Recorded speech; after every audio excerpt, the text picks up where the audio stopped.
गो बेटा मेरा और बाकी है, वो भी देश के रक्षा के लिए वो तैयार हो। भारत माता की। हमारा मानना है जब चीन और पाकिस्तान को अगर जरूरी होगा तो 20,000 जवान यहाँ से लेकर जाएंगे, उसको बहुत कर देंगे।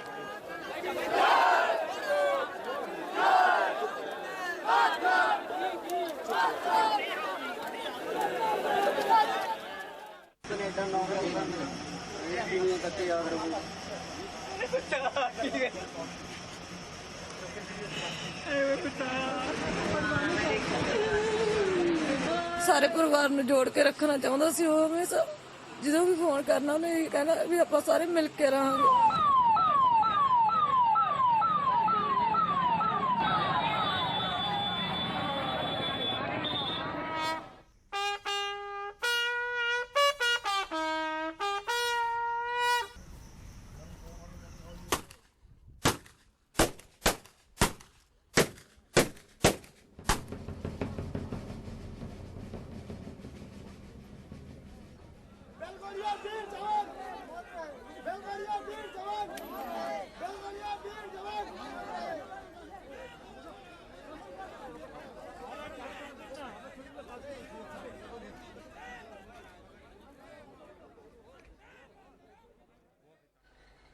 नमस्कार, मैं रविश कुमार।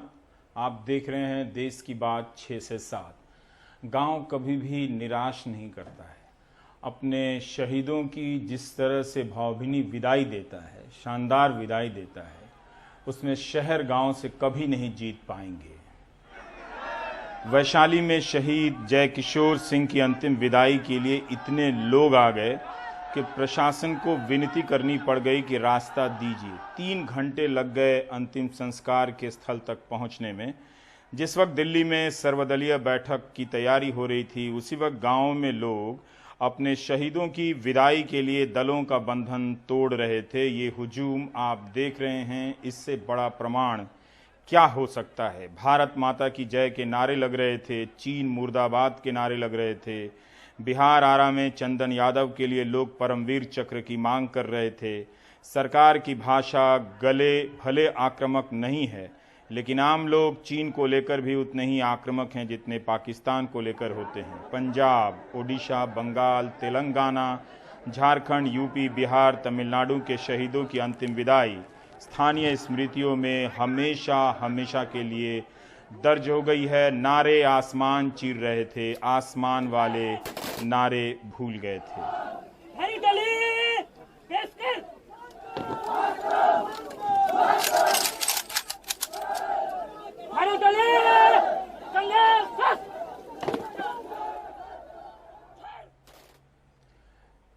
जवान तो एक ही देश के लिए जान देता है। वो उस देश को ना तो बिहार से पहचानता है, ना मध्य प्रदेश से पहचानता है। लेकिन मैं मुख्यमंत्री मध्य प्रदेश के जो शिवराज सिंह चौहान हैं, उनके बयान को पढ़ रहा था कि रीवा के शहीद दीपक को 1 करोड़ की सम्मान राशि दी जाएगी, पक्का मकान दिया जाएगा या प्लॉट दिया जाएगा, परिवार के सदस्य को एक नौकरी दी जाएगी। मैं बिहार के मुख्यमंत्री नीतीश कुमार की प्रेस रिलीज पढ़ रहा था, जिसमें यह है कि सरकार की तरफ से 11 लाख रुपए दिए जाएंगे, मुख्यमंत्री कोष से 25 लाख दिए जाएंगे और नौकरी दी जाएगी। एक राज्य 36 लाख देता है, एक राज्य 1 करोड़ देता है। हमने शहीदों की सम्मान की राशि में अभी तक बराबरी नहीं की है, लेकिन जान देने वाले जो हमारे ग्रामीण इलाके हैं, जो शहादत से भी नहीं हटते हैं, देखिए आवाज़ें किस तरह से आ रही हैं कि हम एक और बेटे को भेज देंगे। ये आसान नहीं है इस वक्त में कहना। वो मिडिल क्लास की नैतिकता से, आशंकाओं से, संभावनाओं से दबे डरे हुए लोग नहीं हैं कि सम्मान राशि के हिसाब से शहादत को देखते हैं। लेकिन देखने वालों को ये देखना चाहिए कि एक राज्य में 1 करोड़ मिले और एक राज्य में 36 लाख मिले। ये दयावान सरकारों पर बहुत गंभीर टिप्पणी है। लेकिन दयावान सरकारों के जो हाकिम हैं, वो इस वक्त दिल्ली में सर्वदलीय बैठक में जुटे हुए हैं। जो सेना के शहीदों को श्रद्धांजलि दी गई इस बैठक में, और इसमें कौन शामिल होगा, इसके लिए सूत्रों के हवाले से जानकारी दी गई कि वहाँ पर वही आएंगे जिनके पास 5 सांसद से अधिक हैं। जो 5 हैं, जिनके पास 5 सांसद हैं या कम हैं उससे, वो इस बैठक के लायक नहीं हैं। जिस वक्त देश को एकजुट होना चाहिए था, उस वक्त हम दलों को उनकी हैसियत के हिसाब से न्योता दे रहे थे। यह है हमारी एकजुटता। लेकिन जवानों ने नहीं देखा कि मध्य प्रदेश के जवान को 1 करोड़ की सम्मान राशि मिलती है तो बिहार का जवान क्यों जान दे। दोनों ने राशि को पीछे ठुकरा कर इस देश के लिए जान दी है। हम बात करना चाहते हैं, प्रधानमंत्री हैं, श्रद्धांजलि दे रहे हैं और उनके साथ सर्वदलीय बैठक में शामिल ऑनलाइन तरीके से हमारे साथ राजीव हैं, मनीष कुमार हैं और सहयोगी हैं हमारे साथ जुड़ेंगे। मनीष से हम जानना चाहते हैं, मनीष, जो तस्वीरें बिहार से आई हैं, पंजाब से आई हैं, मैं ये जानना चाहता हूं कि अक्सर ऐसे वक्त में हम ये समझा करते थे कि पाकिस्तान को लेकर बहुत गुस्सा है और वो गुस्सा इस वक्त प्रकट हो रहा है, लेकिन यहाँ मामला चीन है। क्या आपको इस बार लोगों के जज्बात को समझने में कोई नया नजरिया मिला या आपको चीन और पाकिस्तान को लेकर किसी प्रकार का अंतर दिखा? देखिए, मैंने बहुत बार ऐसा भी देखा है कि जब पाकिस्तान की सीमा पर हमारे जवान शहीद हुए हैं, लेकिन इस बार मैंने लोगों में जो एक तरह की आप कह सकते हैं कि गुस्सा भी देखी, लोगों का अपने जवानों के प्रति प्यार भी देखा। क्योंकि रवि, मैं आपको बता दूं कि आज जब जवानों का जो शव है वो जब ले जाया जा रहा था, तो दानापुर से, जो पटना के आसपास के थे, जो समस्तीपुर के थे, जो मानार के थे, उनका सब जो है 5 बजे सुबह ले जाया गया था। और आप विश्वास नहीं करेंगे कि 6 बजे, 6:30 बजे मैंने बहुत सैकड़ों की संख्या में महिलाओं को सड़क पर रोते देखा। लेकिन मैंने इस तरीके की मतलब मुझे ये उम्मीद थी कि लोग काफी बड़ी संख्या में आएंगे, लेकिन ये नहीं मैंने सोचा था कि उतनी सुबह लोग, और जिनका कोई उनसे लेना देना नहीं है, लेकिन एक बार उन्हें मालूम चल गया कि इसी रास्ते से सब जाना है और उसके बाद जो है लोग जो है उतनी बड़ी संख्या में थे। और मैं आपको बता दूं कि उसके बाद भी घर पर लोग हजारों की संख्या में आए। 20 किलोमीटर की दूरी को तय करने में 3 घंटे लग गए। जो सेना के जो अधिकारी थे, जो जवान थे या प्रशासन के लोग थे, वो भी हतप्रभ थे कि इस तरीके का प्यार, इस तरह के लोग अपनी श्रद्धा देने के लिए जो है, अपनी श्रद्धांजलि देने के लिए लोग इतनी बड़ी संख्या में लोग आए हुए हैं। ये एक तरह का अभूतपूर्व था। और लोग चीनी सामानों के बहिष्कार की भी बात कर रहे थे। ये बात अलग है कि उसी पूरे सिग्नल प्रोसेसन का जो चीनी मोबाइल होता है, वो वीवो कंपनी हो, एप्पो कंपनी हो, उससे लोग तो वीडियो भी बना रहे हैं। शायद उनको ये नहीं मालूम है कि क्या है, और ये हो सकता है कि उनको लगता है कि राजनेता ये बहिष्कार के नाम पर अपनी दुकान चलाना चाहते हैं। लेकिन हाँ, ये जरूर है कि इस देश में मैंने नेताओं से कहीं ज्यादा सैनिकों के लिए, अपने जवानों के लिए लोगों में प्यार और श्रद्धा देखी। रवि, बहुत बहुत शुक्रिया। वाकई ये हम सब की समझ से परे की चीज़ें हैं कि इस वक्त जब लोग ज़्यादा टूट चुके होते हैं, देखिए कि उनका मनोबल कितना ऊंचा हो जाता है। इससे बड़ा बलिदान, ये सर्वोच्च बलिदान है, सुप्रीम सेक्रीफाइस। इससे बड़ा कुछ नहीं होता कि आप मिट्टी के लिए, अपने मुल्क की हवा के लिए, हम सब के लिए जान दे देते हैं। और निहत्था, मुझे मालूम नहीं कि आधिकारिक सूचना क्या है, अभी तक किसी पर विवाद हो रहा है कि निहत्थे गए थे कि गोली बंदूक लेकर गए थे तो चलाई क्यों नहीं। राजीव हमारे साथ हैं। राजीव, आज जो हिंदू में जो खबर छपी है उसके बाद चारों तरफ छपी है कि 10 जवानों को कल चीन से छुड़ाया गया या वापस आए, जो भी सही शब्दावली हो। हम ये जानना चाहते हैं कि क्यों नहीं उनके नाम, तस्वीरें बताई गईं। क्या अब सेना ने खंडन कर दिया है कि नहीं, ऐसी कोई बात नहीं है? क्योंकि अब वो खबर हर जगह छप चुकी है, कई और जगहों पर छप रही है।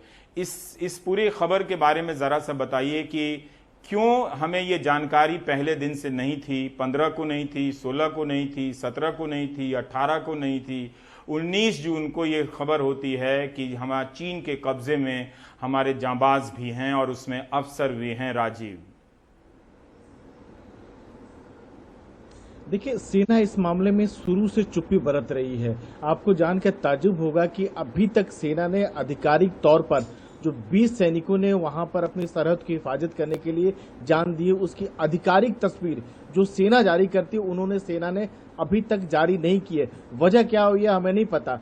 शुरुआत से अगर बात करें, जैसे ये हिंसा होती है उसके दूसरे दिन बाद सेना ये कहती है कि 3 हमारे सैनिक जो हैं शहीद हुए वहां पर। उसके बाद 20 का नाम आता है और अब कल होते होते ये हमें बताया जाता है कि 56 जवान घायल हो गए हैं और बाकी जो माफ कीजिएगा 76 जवान घायल हो गए। तो सेना जो पूरी जानकारी नहीं दे रही है और इसकी वजह से कई सारी बातें निकल के आ रही है। और ये जो जवान जो रिहा हुए हैं, 10 जवान जो रिहा हुए हैं, ये इसलिए रिहा हुए कि मेजर जनरल लेवल पर बातचीत हुई थी गुरुवार को, उसके बाद ये रिहा किया गया है। और इतना ही नहीं बल्कि सैटेलाइट इमेज से इस बात का ही पता लगा है कि वहां पर बड़ी तादाद में चीनी सैनिक अभी भी मौजूद है, उनका बड़ा जमौरा है। तो जो दावा किया जा रहा था वैसा नहीं है। आपको ये भी बता दें कि भारत में इस पूरे मामले में चुप्पी साधी गई है। सेना ने बस इतना कहा है कि हमारे कोई जवान लापता अभी नहीं है।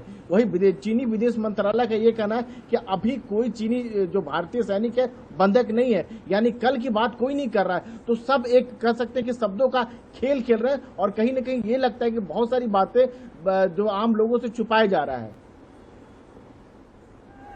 राजीव, क्या एक मौका देते हैं ये समझने के लिए कि क्या ये चीज हो सकती है, ये बात हो सकती है कि इसके पीछे कोई रणनीतिक समझदारी हो, कोई नीति हो सरकार की, लेकिन हर मौकों पर तो इस तरह से सबकी तस्वीरें आधिकारिक रूप से जारी की जाती थीं। हालांकि नाम, पता और उनके घरों तक पहुंचने के कार्यक्रम इस बार बताए गए हैं, पर क्या कोई स्ट्रेटजी हो सकती है क्या? और हो सकती है तो इससे भारत को क्या लाभ मिल रहा है अपने ही जवानों के बारे में न बताने से, उन मेजर के बारे में न बताने से, और ये न बताने से कि सेना ने नहीं कहा कि वहां पर निहत्थे गए थे या हथियार के साथ गए थे। राहुल गांधी ने जब एचएस पनाग साहब का इंटरव्यू ट्वीट किया सुनेत्रा चौधरी का, तब एस जयशंकर जो विदेश मंत्री हैं वो कहते हैं हथियार लेकर गए थे, तो हथियार चली क्यों नहीं? पंजाब से एक किसान का बयान आया है जिनके बेटे ने बताया, वो कुछ और कह रहे हैं। इतना अंतर है, इससे सेना या सरकार को क्या फायदा होता दिख रहा है राजीव? देखिए, मुझे इसमें कोई समझ में नहीं आता है कि रणनीतिक तौर पे उसमें क्या फायदा होता है। आप ये जरूर कर सकते हैं कि जो जवान को चीन ने बंधक बनाया था उनका नाम भले ना बताएं, लेकिन बाकी सारे घटनाओं का खुलासा करना बहुत जरूरी है। खासतौर से ये घटना हुई तो कैसे हुई। जैसे राहुल गांधी ने सवाल उठाया कि हमारे जवान वहां निहत्थे गए थे, उसके बाद विदेश मंत्री का ये ट्वीट आता है कि नहीं, निहत्थे नहीं गए थे, हथियार लेकर गए थे। उसके बाद सवाल ये उठा कि अगर हथियार लेकर गए और हम पर कोई पत्थर चला रहा है, लाठी चला रहा है, तो हमने फायर क्यों नहीं किया? तो बताया गया कि प्रोटोकॉल और अनुशासन बड़े थे। तो जनरल पनाग ने ही कहा है कि अगर प्रोटोकॉल और अनुशासन तो इस सामान्य पुलिसिंग ड्यूटी के लिए था। जब आप पर हमला होता है तो आत्मरक्षा के लिए गोली तो चला ही सकते हैं, और हमला इस कदर होता है कि हमारे 20 सैनिकों की जान चली जाती है। तो कई सारे सवाल इसमें लगता है कि कई बातें छुपाई जा रही है और एक बात को छुपाने के लिए कई सारी चीज गढ़ी जा रही है जो हमारे और आपके सामने नहीं आ रही है। तभी ये बार बार सवाल पैदा हो रहा है। जी, और ये मुश्किल भी होता जा रहा है कि जो आधिकारिक सूचनाएं हैं वो 4 लाइन की हैं और जो गैर आधिकारिक सूचनाएं हैं अलग अलग दिन अखबार में पूरा पूरा पन्ना भर जाता है। उमा शंकर सिंह सर्वदलीय बैठक पर नजर रख रहे हैं। आपको हम याद दिला दें कि पुलवामा अटैक के समय जब पाकिस्तान को जवाब दिया गया और सर्वदलीय बैठक हुई, तो उस बैठक में एक फैसला हुआ था। पाकिस्तान को मोस्ट फेवर्ड नेशन का जो दर्जा 1990 के दशक में दिया गया था वो वापस ले लिया गया, और पाकिस्तान से आयात होने वाली चीजों पर जो आयात शुल्क है वो 200% बढ़ा दिया गया था। ये बात यहां पर इसलिए भी इसका जिक्र करना जरूरी है कि बहुत लोग, अब हमें उन्हें गंभीरता से लेना चाहिए, जो चीनी सामान का विरोध करना चाहते हैं वो भी इस देशभक्ति का पार्ट हैं। वो मांग कर रहे हैं कि हम इन सामानों का विरोध करें। तो क्या उमा शंकर सिंह, हालांकि अभी बैठक चल रही है, इस तरह का फैसला हो पाएगा? जो जिस तरह की प्रक्रिया आप देख पा रहे हैं कि कोई जज्बाती बात या ऐलानिया बात इस बैठक के बाद से कही जाएगी, जो राजनीति हो रही है उस पर भी टिप्पणी कीजिए कि क्या भारत इस वक्त चीन के सामानों पर जो आयात हो रहे हैं उस पर 200% का आयात शुल्क लगाने की स्थिति में है, जिस तरह से उसने पाकिस्तान के साथ किया था? उमा, जी देखिए, राष्ट्रवाद का नाम देकर और चीनी जो प्रोडक्ट है या चीनी जो वहां से जो कुछ भी अब तक चीन के साथ सहयोग से जो कुछ भी यहाँ प्रोजेक्ट या जो कुछ भी यहाँ पे परियोजनाएं शुरू की गई हैं, उनको बाइकआउट करने की बात अगर करते हैं तो आप अपने पैर पे एक और कुल्हाड़ी मारेंगे, क्योंकि इसके लिए आपकी अर्थव्यवस्था तैयार नहीं है और पहले से आपकी अर्थव्यवस्था जो है वो पटरी पे नहीं है। और इस बात को अर्थव्यवस्था के जानकार ज्यादा बेहतर तरीके से बताते हैं। यहाँ तक कि जो टीवी तोड़ने की जो तस्वीरें आ रही है ना, वो भी तस्वीर जो है वो इक्का दुक्का आ रही है। अगर आपने घर के टीवी तोड़ना शुरू किए तो फिर आपको बिना टीवी के रहना पड़ेगा। दूसरी अहम बात यह है कि जो राजनीति जिस तरह से हो रही थी, जो कि सत्ता पक्ष को यह लगता था कि ऑपोजिशन की जो पार्टीज हैं वो सिर्फ इसलिए सवाल पूछ रही हैं क्योंकि वो देश को नीचा दिखाना चाहती है। ऑपोजिशन पार्टी का कहना है कि हम देश को कतई नीचा नहीं दिखाना चाहते, हम ये चाहते हैं कि तथ्यात्मक तौर पे जो सीमावर्ती इलाके में जो कुछ भी हुआ है वहां पे LAC पर, उसके बारे में तथ्यात्मक तौर पे हमें ब्रीफ किया जाए। ठीक है कि स्ट्रेटेजिक तौर पे आप बहुत सारी बातें नहीं बता सकते, लेकिन जो घटनाएं हो गई उसके बारे में बताने में क्या जाता है। और सबसे बड़ी बात है कि अगर आप नहीं बताते हैं, आप इस वजह से छिपाना चाहते हैं कि आपका मोरल जो है वो हाई रहे, जवानों का मोरल हाई रहे। तो जिस दुश्मन देश ने आपके जवानों को, हमारे सेना के जवानों को मारा है, उस दुश्मन देश को तो पता है कि उसने हमारे साथ क्या किया है। तो सबसे बड़ी बात यही है कि आप एक लोकतांत्रिक व्यवस्था में तमाम ऑपोजिशन पार्टीज को साथ लेकर चलना चाहते या नहीं। जैसा कि 2014 के पहले बीजेपी जब ऑपोजिशन पार्टी थी तो वो मांग करती थी सर्वदलीय बैठक की, वो मांग करती थी कि सरकार क्यों नहीं ब्रीफ करती हमें, क्या कुछ चल रहा है चीन के साथ। तो वही अब दूसरी पार्टियों ने, कांग्रेस पार्टी ने, बाकी दूसरी पार्टियों ने मांग की है। तो आज ये ब्रीफिंग हो रही है, इसमें रक्षा मंत्री भी हैं, इसमें विदेश मंत्री भी हैं। रक्षा के मोर्चे पर रक्षा मंत्री ब्रीफ करेंगे, सवालों का जवाब देंगे अगर ऑपोजिशन पार्टी के नेताओं के जो कुछ भी सवाल इसमें निकलकर सामने आ रहे हैं। और राजनयिक मोर्चे पे क्या कुछ हो रहा है, विदेश मंत्री उसका जवाब देंगे। देखना है कि इन जवाबों से विपक्ष संतुष्ट होता है या नहीं होता है। हाँ, लेकिन विपक्ष ने इतना जरूर कह दिया है कि वो कोई भी फैसला सरकार ले, विपक्षी पार्टियां इस चुनौती की घड़ी में सरकार के साथ है। बिल्कुल। और ये जो तर्क चलाया जाता है पूरा मीडिया लगाकर कि इस वक्त सवाल पूछना देश हित की बात नहीं है, तो ये गलत बात है कि विपक्ष का भी उतना ही स्टेक इस देश में है। वो अगर जानना चाहता है कि क्या बात है, कि वहां पर क्या घटना हुई है, क्या वहां की नदी क्षेत्र के इलाके में चीन ने किसी प्रकार का भौगोलिक बदलाव किया है, यहां वहां से जो चीजें छप रही हैं आधिकारिक रूप से भी आनी चाहिए। इससे किसी का मनोबल नहीं घटता है, बल्कि ये तैयारी मजबूत होती है कि हाँ उसने यहां तक किया है, हमें कहां तक करना है। एक दूसरी बात उमाशंकर सिंह, हम जानना चाहते हैं कि कुछ दलों ने बुलाए जाने की जो श्रेणियां तय की गई हैं, क्राइटेरिया, उसको लेकर बहुत नाराजगी जाहिर की है, जैसे आम आदमी पार्टी है, राष्ट्रीय जनता दल है। इस पर क्या कहना चाहेंगे आप? जी देखिए, एक तो सर्वदलीय बैठक की बात की गई और साथ में कहा गया कि जो अलग अलग पार्टियां, उनके अध्यक्ष को इस वीडियो कॉन्फ्रेंसिंग में बुलाया जाएगा, इस सर्वदलीय बैठक में बुलाया जाएगा। मैं अभी देख रहा था 14 ऐसे सांसद हैं जो सिंगल, अपनी पार्टी के सिंगल सांसद हैं, अकेले नुमाइंदगी करते हैं। 14 सांसद हो गए। 4 के करीब ऐसी पार्टी है जिसके 2 सांसद हैं, कुछ पार्टियां ऐसी हैं जिनके 3 हैं। कुल मिला के ऐसे करीब 35-40 सांसद हैं जिनको कि इस मीटिंग में नहीं बुलाया गया। और आम आदमी पार्टी, RJD, ये तो पार्टी के तौर पे है ही, बड़ी पार्टियां हैं, इनको आपको मानना पड़ेगा। तो इन पार्टियों का कहना है कि जब लोकतांत्रिक प्रक्रिया में आप कोई एक फैसला करते हैं तो एक ऐसे वर्ग को या सिर्फ एक संख्या के आधार पे आप उनको दूर नहीं रख सकते। और खासतौर पे जब आप सबकी सलाह और सबकी चिंता सुनना चाहते हैं तो उन्होंने अपनी चिंताएं जताई है। RJD ने तो पार्लियामेंट में गांधी प्रतिमा के सामने एक छोटा सा प्रोटेस्ट भी किया है। और कुछ पार्टियों ने चिट्ठी लिखकर, जैसे HD देवगौड़ा साहब जो कि पूर्व प्रधानमंत्री हैं, उन्होंने भी चिट्ठी लिखकर ये कहा है कि किस तरह के कदम जो है वो सरकार उठाए, किस तरह की ट्रांसपेरेंसी बरते। हाँ, जरूर है कि रणनीतिक मामलों में आप वैसी ट्रांसपेरेंसी नहीं बरत सकते जिससे किसी और को फायदा हो जाए, लेकिन तथ्यात्मक तौर पे आप ऑपोजिशन पार्टीज को साथ लेकर चलेंगे तो एक एकता का भाव आएगा। और हर कोई अपने, कोई देश का नुकसान नहीं चाहता, हर कोई बेस्ट ऑफ हिज और हर एबिलिटी बताना चाहता है कि ऐसे मौके पे क्या किया जाए, और फिल्टर करके सरकार एक फैसला ले सकती है। तो इसीलिए उन पार्टियों की चिंता जायज है जिनको आज दूर रखा गया है। बहुत बहुत शुक्रिया उमा और राजीव, आप दोनों का। तो हम देश की बात में जिस देश की बात करते हैं उसी देश में शहीदों के पार्थिव शरीर अंतिम संस्कार के लिए लौटे हैं। उसी देश में जहां कुछ दिनों तक पहले तक लाखों की संख्या में मजदूर पैदल बदहवास बिना खाए पिए भागे जा रहे थे, और उसी देश से अब मजदूर वापस भी लौटने लगे हैं हरियाणा की तरफ, जहां धान की खेती होनी है। अभी बारिश का मौसम है, जब बारिश होगी तो खेतों में पानी आएगा, और पानी आएगा तो धान की बुआई होगी। ये बुआई का काम हमारे देश में हाथ से ही होता है, और वो देश के ही लोग करते हैं।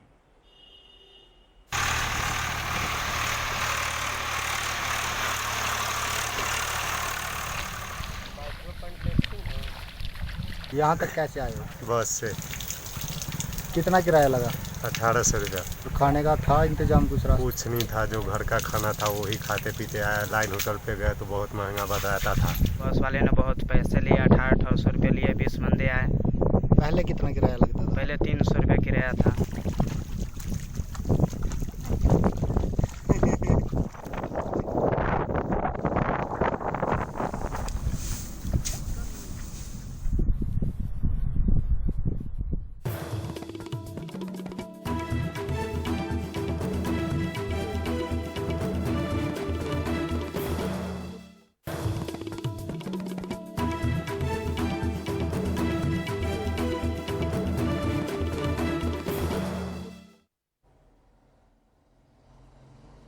अब वक्त आ गया है कि हम कोविड-19 से जुड़ी तैयारियों को हम गंभीरता से लेना शुरू कर दें।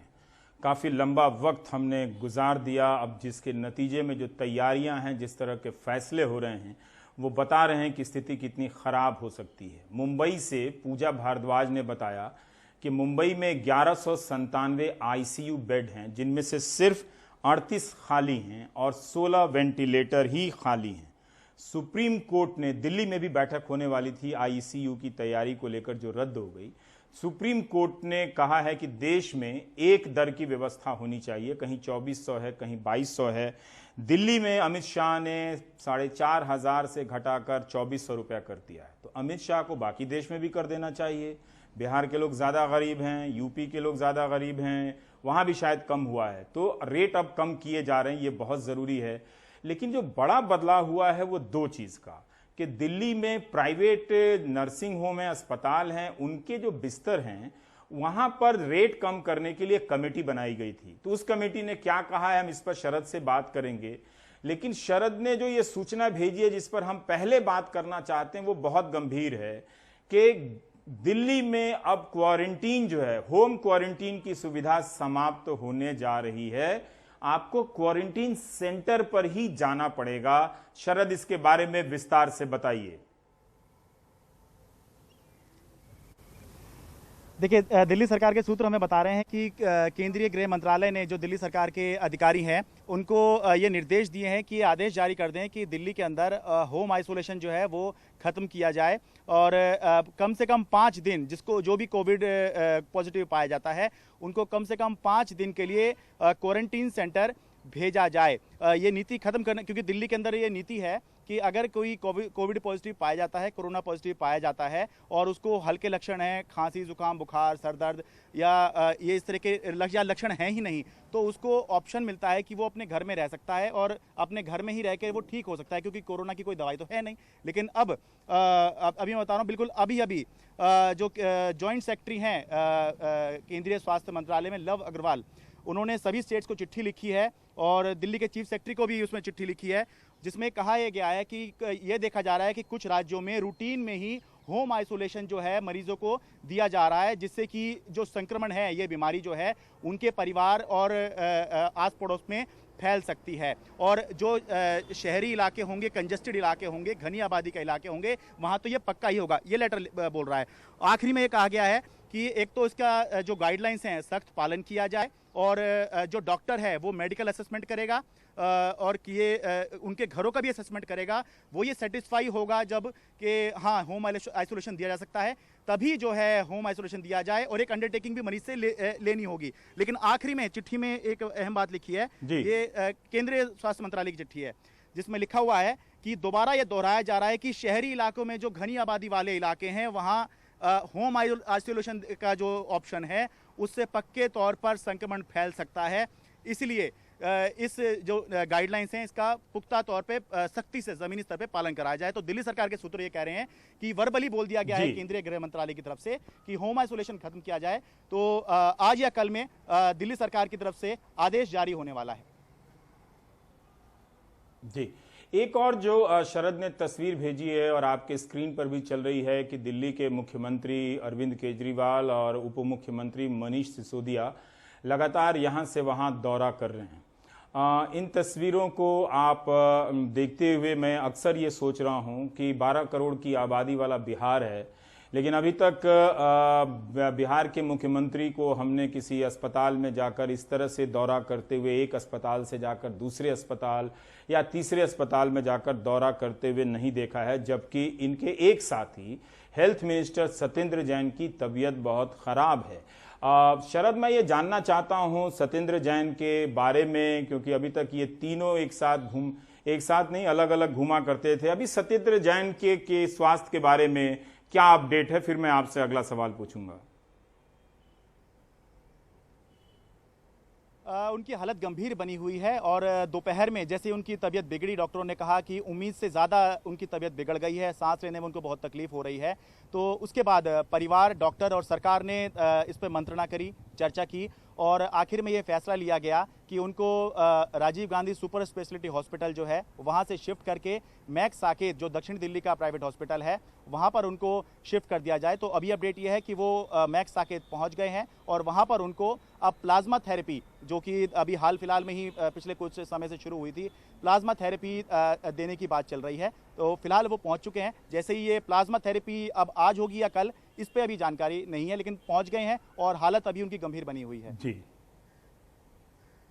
ये बड़ी बात है कि हम प्रार्थना करते हैं कि सत्येंद्र जैन सुरक्षित रहें, जल्दी से स्वस्थ हों, क्योंकि इस स्वास्थ्य मंत्री को हम लोगों ने फ्रंट से काम करते हुए दिल्ली के लिए देखा है और इस काम करने के दौरान ये संक्रमित हुए हैं ज़रूर कुछ दिनों तक। लेकिन अब जिस तरह से राधा स्वामी आश्रम या फिर दिल्ली के एक और अस्पताल में अरविंद केजरीवाल और इसके बाद भी ये लोग बाहर जा रहे हैं, तो ये सरकार का अपना काम है जिसकी खामियां हम निकालते रहते हैं। निकाले भी कि LNJP अस्पताल में कितनी खामियां हैं, लोगों को अस्पताल में जगह नहीं मिल रही है। लेकिन जो प्राइवेट अस्पताल के लिए पॉल कमेटी बनाई गई थी शरद, उसके क्या सुझाव हैं? क्या आपको लगता है कि दिल्ली के लोगों को जिस तरह से टेस्टिंग किट के राहत में दरों में राहत मिली है, अस्पतालों में भी राहत मिलेगी? और क्या आप दिल्ली के पास पर्याप्त ICU हैं? हालांकि वो बैठक रद्द हो गई, लेकिन फिर भी मैं जानना चाहता हूं।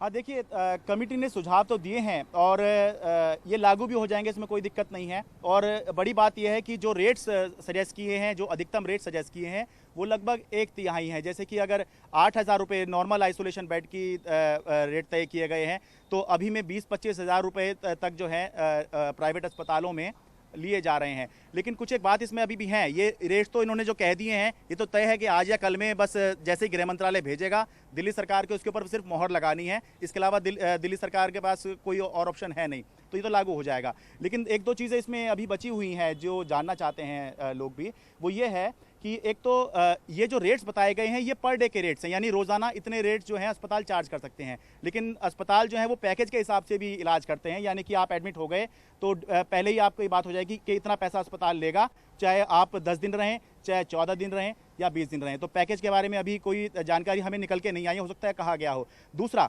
अस्पतालों के बारे में ये भी शिकायत आ रही है कि मेडिक्लेम या मेडिकल इंश्योरेंस जो मरीज ऑप्ट करते हैं, कहते हैं कि हमारे पास इंश्योरेंस है, तो अस्पताल ये कह रहे हैं कि ये नहीं चलेगा, आप एडवांस 4-5 लाख रुपए जमा कर दीजिए। तो क्या इसके लिए भी कुछ कहा गया है? और तीसरी बात, क्या जो एक सिंगल रूम अगर कोई व्यक्ति लेता है और जो 2-3 लोगों के साथ रहता है, इसमें कुछ अंतर होगा या नहीं होगा, ये अभी हमें तब पता चलेगा जब दिल्ली सरकार को सुझाव आएंगे और दिल्ली सरकार इस फैसले पर मोहर लगाएगी, तो उसमें डिटेल से पता लगेगा कि प्राइवेट अस्पतालों के लिए क्या कहा गया है। जी, और अभी एक और DCP के संक्रमित होने की खबर आई है। ये जो तस्वीरें आप देख रहे हैं, ये सरकारी कर्मचारी हैं, इनकी भी आप मदद कीजिए। मदद इस तरह से कीजिए कि देह से दूरी बना कर रखिए, अपने हाथों को ठीक से साफ रखिए, चेहरे को स्पर्श ना कीजिए, कोशिश कीजिए कि आप इतनी आसानी से संक्रमित ना हों। और ये संख्या रुके। ये पता चल रहा है कि जरूर सरकार की तैयारियों में चूक है, कमी है, उसको ठीक किया जा रहा है। अब वो स्केल काफी बड़ा हो गया है, लेकिन इसका नुकसान हमें आपको उठाना है। तो कम से कम रोजगार की समस्या मैं समझता हूं, लेकिन जो सावधानियां बताई गई हैं, जा रही हैं, उस पर पूरी तरह से अमल कीजिए, क्योंकि ये तैयारियों का जो पैमाना है वो बता रहा है कि स्थिति हाथ से निकलने वाली है। जिस तरह से 2400 केस अब रोज बढ़ने लगे हैं। रेल के जो कोच बनाए गए थे, क्या वो क्वारंटीन सेंटर में जो बदले गए हैं वो काम आ सकते हैं? इतनी गर्मी है, उन्हें किस तरह से ठंडा किया जाएगा? परिमल ने जो ये वीडियो रिपोर्ट भेजी है, देखिए, फिर ब्रेक के बाद लौटते हैं।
आप देख रहे हैं देश की बात 6 से 7। अनुराग द्वारी हमारे साथ जुड़ रहे हैं। एक शख्स हैं जिन्होंने कथित रूप से 400 करोड़ की टैक्स चोरी की है।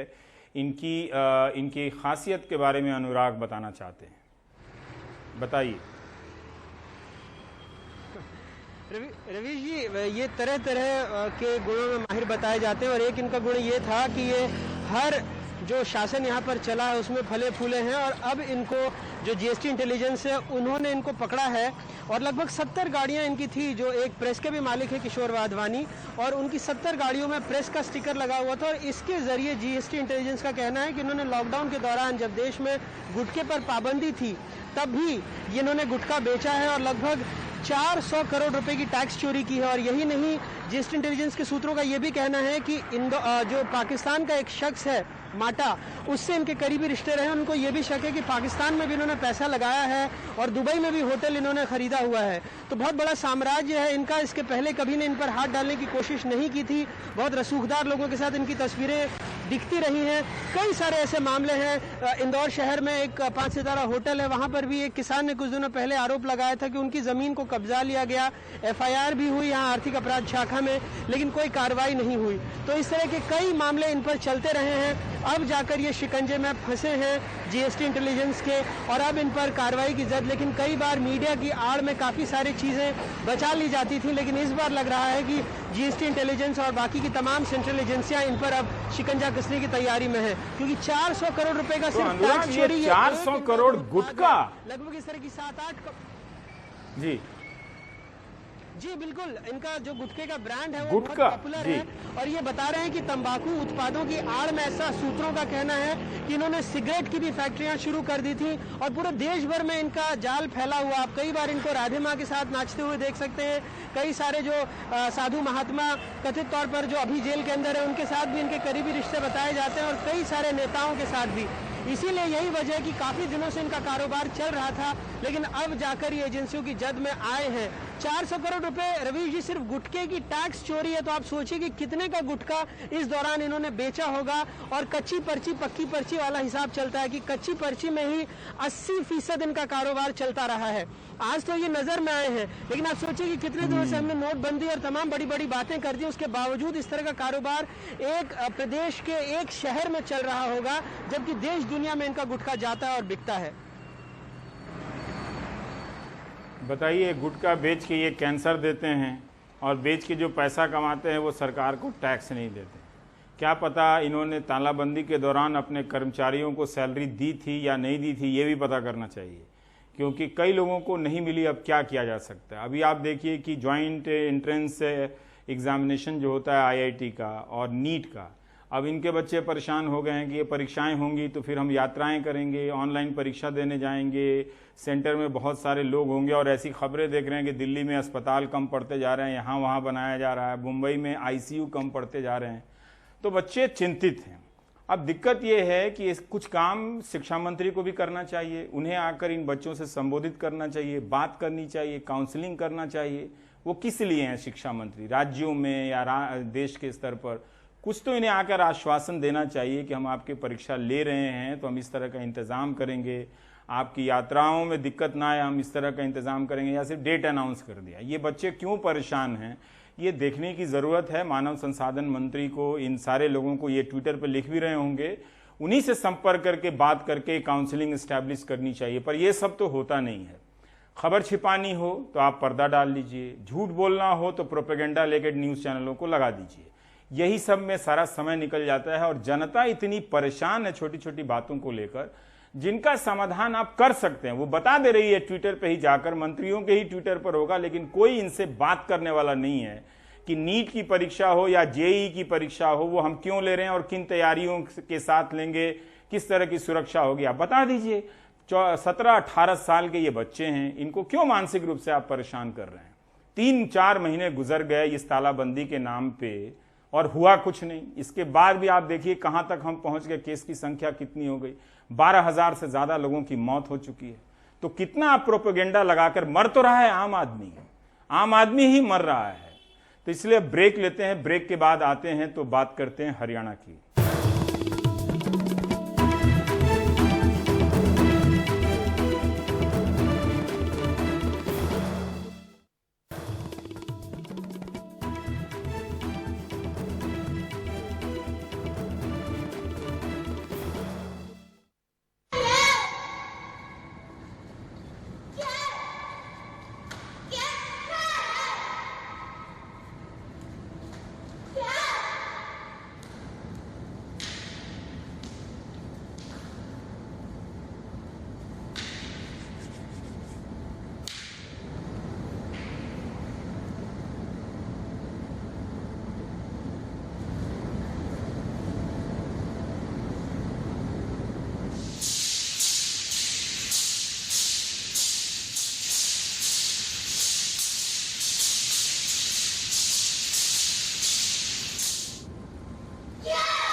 जोश आ जाता है। कोशिश यही होती है कि ज़्यादा से ज़्यादा इलाकों का प्रतिनिधित्व कर सकें। हर जगह तो उतनी हमारे पास विस्तृत संसाधन नहीं है, न क्षमता है, लेकिन तब भी प्रयास रहता है।